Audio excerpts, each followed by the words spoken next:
గత బీఆర్ఎస్ ప్రభుత్వ హయాంలో పెండింగ్లో ఉన్న కంటోన్మెంట్ బోర్డు టీపీటీ నిధులను ఇటీవల సీఎం రేవంత్ రెడ్డి విడుదల చేయడం హర్షణీయమని cantonment Congress party in charge doctor GV Vennela Gaddar అన్నారు. తన విజ్ఞప్తి మేరకు రేవంత్ రెడ్డి పెండింగ్లో ఉన్న 48 కోట్ల రూపాయల 50 లక్షల రూపాయలు విడుదల చేశారని ఆమె గుర్తు చేశారు.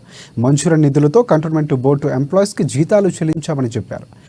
ఇక ఎస్ఎన్డిపిసి కింద గత బీఆర్ఎస్ ప్రభుత్వం అన్ని మున్సిపాలిటీల నాలాలు కూడా తీసుకొచ్చి కంటోన్మెంట్ బోర్డులో వదిలేసిందని, తద్వారా కంటోన్మెంట్ నాలాలు నిర్లక్ష్యానికి గురయ్యని ఆరోపించారు. బీజేపీ ప్రభుత్వం కూడా 10 ఏళ్లుగా కంటోన్మెంట్కు అన్యాయం చేసిందని చెప్పారు. పెండింగ్లో ఉన్న సర్వీస్ ట్యాక్స్ 800 కోట్ల రూపాయలు కేంద్రం వెంటనే విడుదల చేయాలని డిమాండ్ చేశారు.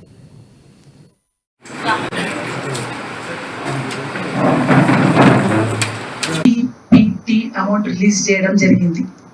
ఎందుకు దీన్ని మనము మీడియా ద్వారా ప్రజలకు తెలియజేస్తున్నామంటే, ఈ ట్రాన్స్ఫర్ ఆఫ్ ప్రాపర్టీ ట్యాక్స్ 2014 ముందు వారం రిలీజ్ చేసేవారు మున్సిపాలిటీస్ కానీ, అట్లాగే ఎస్సీబీ బోర్డు కానీ.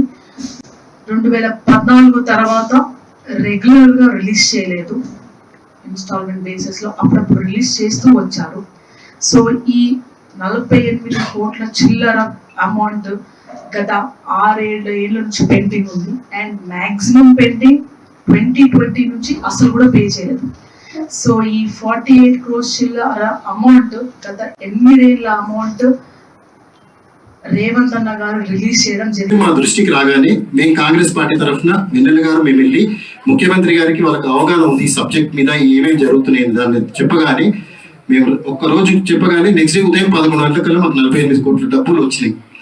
అదేవిధంగా వీళ్ళు